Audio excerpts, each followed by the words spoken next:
آ جاتا ہے کہ پاکستان تحریک انصاف نے اپنا آخری پتہ بھی استعمال کر لیا، اب یہ فارغ ہو گئے ہیں سیاسی طور پر.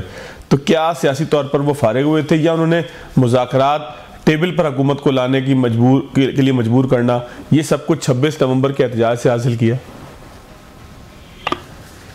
دیکھیں، سیاست میں تو آپ ٹرائل بھی کرتے ہیں، اسے سیکھتے بھی ہیں، پھر نئی پوزیشن لیتے ہیں. یہی کام پی ٹی آئی کر رہی ہے. بھلے انہوں نے 26 نومبر سے سبق سیکھا یا نہیں سیکھا، لیکن 26 اور 27 نومبر کی درمیانی رات کو جو ہوا وہ اپنی جگہ ایک بہت بڑا سوالیہ نشان ہے، کلنک کا ٹیکہ ہے.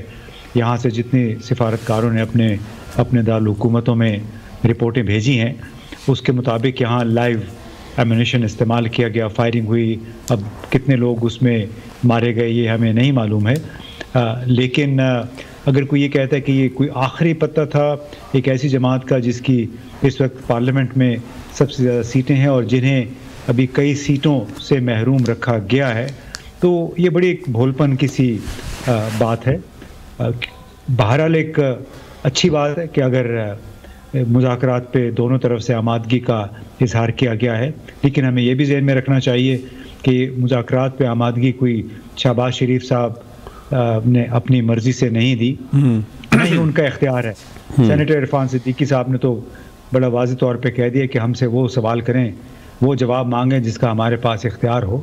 تو جہاں سے بھی ان کو اختیار ملا ہے، اجازت ملی ہے، شاید میں امید یہ کرتا ہوں بطور پاکستانی کہ وہاں پہ یہ احساس ہوا ہے کہ آپ ملک کو مسلسل اس ہیجان کی کیفیت میں رکھ کے اڑان پروگرام جو ابھی 5 سالہ پروگرام کا اعلان کیا گیا ہے، ترقیاتی پروگرام، اس کو آپ آگے نہیں بڑھا سکتے ہیں.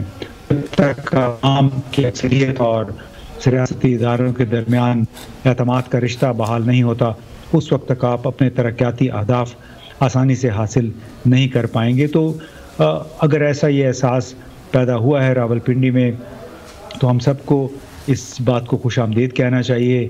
خود آئی ایس پی آر کے چیف نے بھی خوش آئند قرار دیا تھا مذاکرات کو، اور باقی سب کو معلوم ہے کہ مذاکرات کی اجازت کس نے دی. اور دعا صرف یہ کرنی چاہیے کہ اس میں کوئی بریک ڈاؤن نہ آئے، اس میں کوئی سپوائلرز درمیان میں نہ آئے، کیونکہ ابھی 2-3 دن کے بعد پھر کوئی وہ توشہ خانہ 2 یا معلوم نہیں یا القادر ٹرسٹ کا کیس کا فیصلہ ہونا ہے. اب وہاں پہ بھی اگر اسی نوعیت کے فیصلے ہوئے جس طرح پہلے چھوٹی عدالتوں نے کیے ہیں، تو ظاہر ہے اس لیے ایک بہت بڑا سگنل ہوگا کہ ابھی مزید رگڑا لگانا ہے عمران خان کو اور ان کی جماعت کے دوسرے رہنماؤں کو. لیکن اگر تو واقعتاً وہاں پہ کوئی اصلاح احوال کی طرف توجہ گئی ہے. کیا صاحب یہ عدالتوں اور پورے جسٹس سسٹم کے اوپر عدم اعتماد نہیں ہے کہ ہم کہیں کہ وہاں سے جو ہے وہ کوئی ریلیف ملے؟ تو عدالت نے تو قانون کے مطابق ریلیف دینا نا سر. وہ اچھا، آپ تو ایسے بات کر رہے ہیں کہ جیسے تمام تر جو پروسیس ہے وہ بالکل قانون کے مطابق چل رہا ہے. عمران خان کے خلاف تقریباً 180 مقدمے وہ ٹھیک ہیں، پھر علی امین گنڈاپور کے خلاف 65 مقدمے بنے ہوئے ہیں، کیا وہ بالکل قانون کے مطابق ہیں؟ اتنے بھولے آپ بھی نہیں ہیں. آپ کو بھی معلوم ہے کہ ایک طرف آپ ڈنڈا چلا کے تمام تر ایڈمنسٹریشن عدلیہ کو زیر دباؤ لا کے مقدمے بنا دیں، تاریخیں شروع کر دیں، اور اس کے بعد کہیں کہ جی عدالتیں کھلی ہیں، آپ عدالت سے اپنی ریلیف حاصل کر لیں. یہ دوگلا پن بہت زیادہ عرصے نہیں چل سکتا ہے. ہاں البتہ اگر تو آپ واقعی پاکستان میں غیر ملکی سرمایہ کاری، غیر ملکی سیاحوں کی توجہ پاکستان کی طرف کرنا آنا چاہتے ہیں، تو یہاں سے پیغام جو جانا چاہیے وہ رول آف لا کا جانا چاہیے. اچھا، پیغام کی بات امتیاز صاحب آپ نے 2-3 دفعہ کی ہے. آپ یہ کہہ رہے ہیں کہ جی جو لوگ احساس کر رہے ہیں، احساس کا نتیجہ یہ مذاکرات بھی ہیں. تو احساس کا نتیجہ 9 مئی کے ملزمان کی آرمی چیف کی جانب سے معافی جو انہیں دی گئی ہے، یہ بھی احساس کے نتیجے کا ایک سلسلہ ہے؟